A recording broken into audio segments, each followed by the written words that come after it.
I give you the information, I give you the scientific viewpoints, I share in the analytical claims from diverse groups of scientists. After I analyze, strategize, and act, I give you the common sense approach. Whether it's against my narrative or the mainstream narrative, I am not biased. I give you the points and you can connect the dots the best way you can. I'm tired of this. We finna get to the bottom of this Albert Perry right now. The DNA from the male lineage of Albert Perry, an African-American man from South Carolina, revealed haplogroup A00. This is the oldest and the most basal branch of the human Y chromosome family tree ever found. It pushed back the timeline for the common paternal ancestor of mankind. So why on social media they keep talking about all this Cameroon talk, this Imbo Cameroon talk? And when you see this graph right here, it seems like it makes sense. You'll think these both the exact same lines. Nope, it's not. It's all cap and somebody trying to push that same colonial agenda, colonial educated knowledge. Let me tell you why. Because when you actually break down this line, this is what it reveals. It is just like a lot of the indigenous Americans that had a L1B1A and how they different from the Africans L1B1B. Man, it's the same thing, but they don't want you to know that because they're teaching the colonial agenda, that education. Watch AOOB, which is A/A4987. This is the branch originally identified among the Imbo people of Western Cameroon. When researchers first surveyed the region following the discovery of the lineage, the initial Cameroonian samples tested positive for this specific subclade. So the branches are different. The Albert Perry's lineage is AOOA. The Imbo lineage is AOOB. Why they keep lying? Anyway, Albert Perry's lineage, Albert Perry's descendants carry the AOOA, which is AL1087 branch. The Imbo lineage is AAAB, which is AA4987. A comprehensive study of the family tree showed that Albert Perry's line and the oldest Imbo individual are separated by about 11 mutational steps. This means both lines have drifted an equal genetic distance away from their ancient common ancestor. Please pay attention because they will lie to you and make you think that the Cameroon people has the exact carbon copy of Albert Perry. And that is a lie. No one has that exact copy except his bloodline. That's why we say pay attention to the census. Because Perry has a few unique mutations not seen in the 27 Bangwa samples. His line must have been in America much longer and is not a recent African import. Mainstream researchers reject that because a few private mutations are expected in 200 and 400 years anyway. So they say Perry line and the Bangwa people of Africa do share this same code, but it's only 40% of the Bangwa people, and that 40% is only a small fraction of the Cameroon. And although they put it under the same code, both have completely different mutation patterns. Just a couple of more mutation patterns, they would have been under different codes. So how did this line, why is this line is so close to Perry's line? You finna see. The same reason that all the other so-called Africans that's over there has the same close line, will have a similar line to the indigenous Americans. Watch this. Black loyalists and formerly enslaved people arrived and established permanent settlement in Sierra Leone in 1787, the initial province of Freedom Settlement, and 1792, the founding of Freetown by black loyalists arriving from Nova Scotia. You see how I say the formerly enslaved and black loyalists? Black loyalists was Native Americans or indigenous black Americans that fought on the side of the British. And I only gave you 2 dates, but all you got to do is look this up yourself and you will see there's many different dates, all the way from the 1700 to the 1800. These people was coming from America and going to Africa, setting up colonies. Yes, the indigenous people of America, the enslaved. In fact, that's who started Sierra Leone, the place where some of the Gullah Geechee people was. These are the people they came from, yeah. Okay. Sierra Leone in Africa was created through multiple key milestones. The first settlement, the first settlement for freed people was founded in 1787. The area became a British crown colony in 1808. The Inland Protectorate was added in 1896, and the modern independent nation was born on April the 27th, 1961.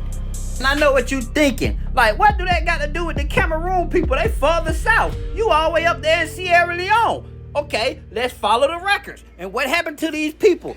During the 19th and early 20th centuries, a significant migration occurred from Sierra Leone to coastal Cameroon, consisting primarily of Sierra Leone Creoles. Whew. Okay, let's recap. Black slaves and black loyalists from the Americas was sent to Africa to establish Sierra Leone, etc. Then in the 19th and early 20th centuries, which is the 1800s and early 1900s, left Sierra Leone, or some left Sierra Leone and went to Cameroon. According to the 1950 K.L. Little, the significance of the West African Creole for Africanist and Afro-American Studies, African Affairs, the Sierra Leonean settlers established prominent communities in coastal Cameroonian towns like Limbe. This historical migration had two massive impacts on modern Cameroon. Limbe. So from America to North Africa, Sierra Leone, down to Central Africa to Cameroon. So now let's see, where did the scientists go when they was trying to find AOOA blood type? When geneticists and historians such as Matthew Famine Forca Lepe began tracking down individuals to sample for the rare AOO lineage, they did not just test people in remote mountain villages.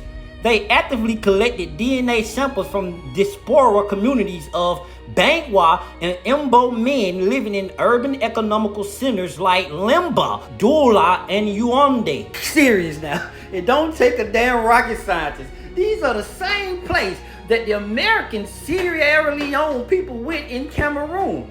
I'm just saying, that's so ironic that these are the same people that had this same American DNA. Come on now. The baseline outlier. During the AAA Cameroon research project, scientists tested a Cameroonian individual who did not fit into Albert Perry's branch or the Imbo branch. This rare individual represents an entirely distinct, unbranched line that sits closer to the baseline root of the AOO. So this AOO, one line you see on this graph, is actually three different lines that go back. And it's the third line supposed to represent a closer ancestral baseline, but it's not necessarily proven to be the baseline. As you can see when you read the documents and read the actual analytical research papers wrote by the actual founders of this. So this is what Michael Hammer said. Our findings indicate that the first common Y chromosome ancestor may have lived long before the first anatomically modern humans appeared in Africa about 195,000 years ago. So 195,000 years ago. Then said Dr. Michael Hammer, furthermore, the sample, which came from an African American man living in South Carolina, matched Y chromosome DNA of males from a very small area in western Cameroon, indicating that the lineage is extremely rare in Africa today, and its presence in the U.S. is likely due to the Atlantic slave trade. Did you catch that? Did you catch what the founding scientists of this said? You see, in certain ways, they got to say things in their dialogue because they'll get fired because it's an agenda out here. It's a colonial agenda. Everybody that didn't align with the colonial agenda, they either got fired, all type of stuff happened to them. Now let me just give you a quick example. We're not getting off subject. I just got to give you a quick example. Let's get it. The real story, the discovery. In the 1960s, a team of archaeologists led by Cynthia Irwin Williams discovered sophisticated stone tools like spear points alongside the bones of extinct Ice Age animals. The controversial date. Virginia Steen McIntyre, a young geologist, was brought in to date the site using multiple advanced methods, including uranium series and fission track dating. The results shockingly dated the tools to around 250,000 years old. And why it caused so much chaos. At the time, mainstream science firmly believed humans only arrived in the Americas 13,000 years ago. A date of 250,000 years meant humans were in Mexico long before civilization even begun in Egypt, Africa, or Europe, making the tools older than the modern Homo sapiens themselves. Because Steve McIntyre refused to retract or lower her 250,000 year date to fit the accepted scientific timeline, she faced immense professional backlash. She was accused of being incompetent or a fraud. Her academic career was effectively ruined, her funding was pulled, and she was pushed out of the mainstream university research. The Mexican government withdrew permission for further excavations, and the site was essentially shut down amidst claims of a massive scientific cover-up. See, this is the biggest proof right here. There's more proof out there. When you don't go with the agenda, they shut you down. They shun you. You feel me? You get fired. All type of stuff happen. You might even get cut off. For real. Like, but anyway, let's keep going. He gave in to the colonial agenda. He said, okay, they probably came because of the Atlantic slave trade. But pay attention to what he said. That what they found in America was extremely rare. It is extremely rare in Africa. So that line where it's extremely rare, where they found that, is in the Bangwa population, showing up in about 40% of the men tested in that Pacific group. So who has the oldest line for real? You really can't determine that. But which one is the Africans or the South Carolina and the Albert Perry? But pay attention to what's going on. Watch this. Now use your common sense. Our findings indicate that the last common Y chromosome ancestor may have lived long before the first anatomically modern humans appeared in Africa. Now use your common sense with your colonial agenda education that they taught you in schools. And remember, Darwinism, the whole out of Africa theory came and got its biggest peak with the Darwinism there. So in Darwinism, you got to remember, they traced all these apes. They said a bunch of apes came up out of Africa, but they didn't have the one thing that made these apes actually human. They can find that one ancestor that made them humans. That's why Darwinism and the out of Africa thing is still a theory. It's all theories because they could never find the missing link. In evolution, they could never find the missing link.